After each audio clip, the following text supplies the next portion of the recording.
si Betchay, mapag-alaga at matapang. Ako si Lani. Maliit, ngunit laging handa. Ako si Maya, isang katutubo at matatag. Ako si Mong, may kapansanan, ngunit mahusay na leader. Kami ang Super Peppers, ang barkadang handa sa sakuna. Inihahandog ng Super Preppers, ang barkadang handa sa sakuna ang apat na haligi ng pangangasiwa at pag-iwas sa mga panganib mula sa sakuna. Ang pag-iwas ay susi sa pagtiyak na ang mga sakuna ay hindi direktang makakaapekto sa atin at sa komunidad.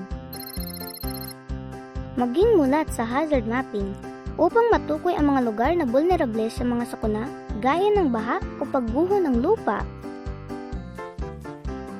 Sundin ang mga patakarang itinakda ng pambansa at lokal na pamahalaan upang maiwasan ang sakuna. Alagaan ng inang kalikasan at aalagaan din niya tayo.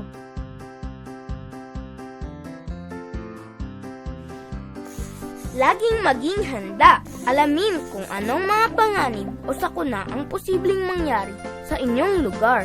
Gumawa ng go bag na naglalaman ng telepono at charger, flashlight, inuming tubig, pagkain at iba pang pangunahing pangangailangan. Palaging sumali sa mga pagsasanay at mga aktibidad.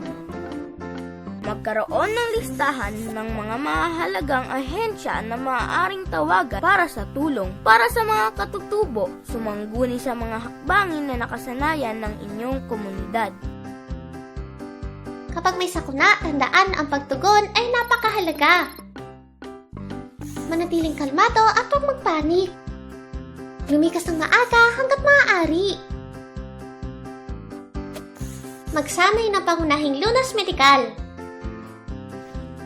Ang huli pero isa sa napakahalaga, rehabilitasyon. Makilahok sa paglilinis at pagtatanim ng halaman.